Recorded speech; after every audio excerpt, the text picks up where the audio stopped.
go to explorematter.com/Jordan and enter code JBPMatter at checkout to save $45 off Matter.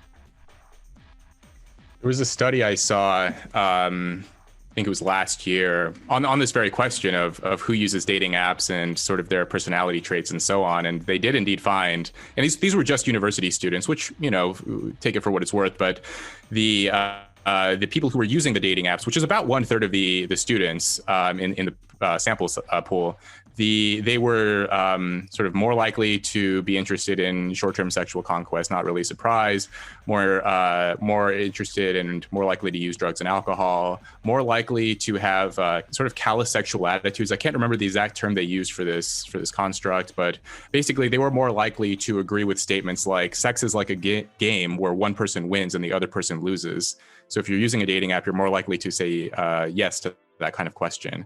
So in a way, I think you're right. There's a status element to that. I mean, there's the old trope of notches in the bed frame, and among competitive adolescent males, there's no reason.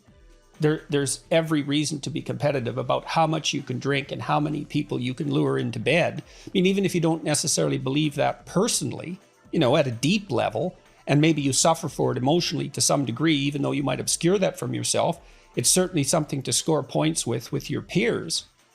And there's plenty of that kind of, that competitive bantering in adolescent, especially adolescent male culture. And I mean, it's not surprising to some degree because adolescent males have to figure out how to navigate the sexual landscape. And they're going to do that in all sorts of awkward and finally unproductive ways. It's not an easy thing to bind or to regulate properly. But I mean, these technologies like Tinder is a transformative technology. And it's radically underestimated in terms of its potency because it produces hyper-successful predatory males and reduces rejection. It eliminates rejection because, I mean, you can be totally rejected, in which case you're a failure on Tinder. But in normal pre-mating interaction, let's say, there's a high probability of rejection, especially on the part of males. And that technology... Well, there's actually research on this. Yes. On Tinder. Yes. So there's research basically showing that. So on Tinder, women they like, swipe right. They like the profiles of only 4% of the men that they see on the app. Whereas for men, when they see female profiles, they swipe right or like more than 60%. That's 60% of the profiles they see. So that's really worth concentrating on because that's a great example of hypergamy. Right? So women mate across and up success hierarchies, and men mate across and down. Right. So, and the women like men who are about 4 years older, cross-culturally. They like men who manifest signs of success, as well as being handsome and personable and all of that. And the reason for that, as far as I can tell, is that they're looking to equalize the economic disparity that exists because women take a harder hit from sex and pregnancy than men. So they're looking to equalize that. And no wonder they're looking for someone who's competent. This is for long-term mating, who's competent and generous, right? You want both of those. So competence would be intelligence, general cognitive ability, and the markers that go along with that. They want conscientiousness or openness, as well as other desirable personality traits. And they want generosity, honesty, all of those. But so they're looking for someone who can provide. Well, it's not because they're greedy precisely. It's because, well, they're going to put themselves in a more vulnerable position if they have a child. And we know this because even affluent women who have a child by themselves or who get divorced tend to drop down the socioeconomic hierarchy a fair bit, which is, of course, why alimony payments and all of that are necessary.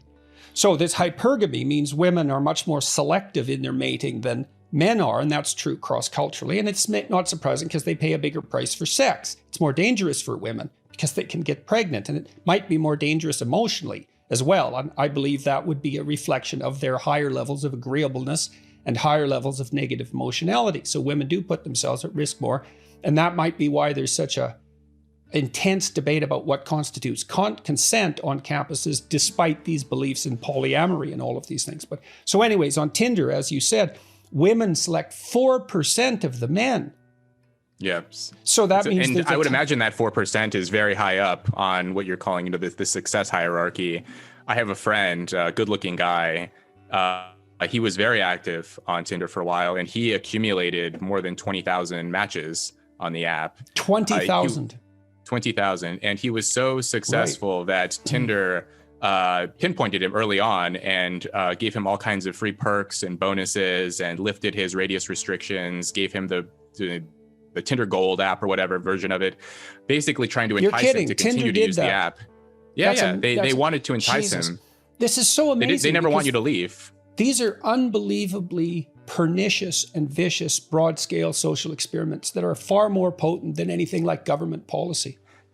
Well, he's in Genghis Khan territory with 20,000. I don't know if he slept with all 20,000. Yeah, well, Maybe my 10,000. suspicions are he tried.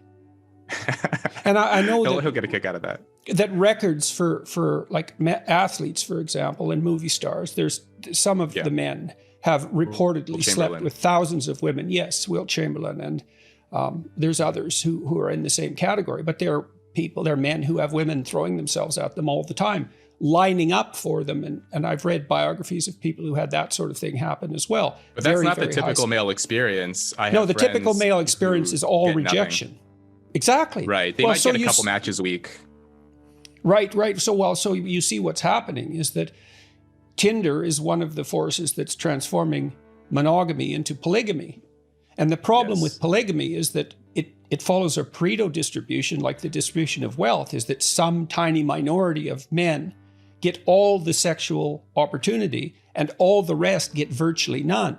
And that is a recipe for social instability. I mean, that sort of deregulation of romantic relationships, whereas in the past it was expected for you to have one partner and over time settle down, whereas now it's a total free-for-all.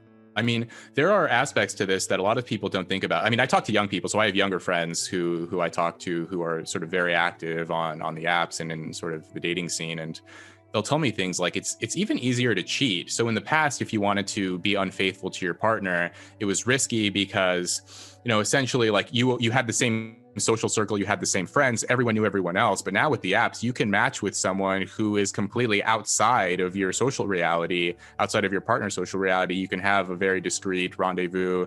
No one will ever know about this. Ghosting has become more common. I don't know if you know about ghosting, but it's basically where you're in a relationship with someone, and after you have sex, once or however many times, then you just vanish.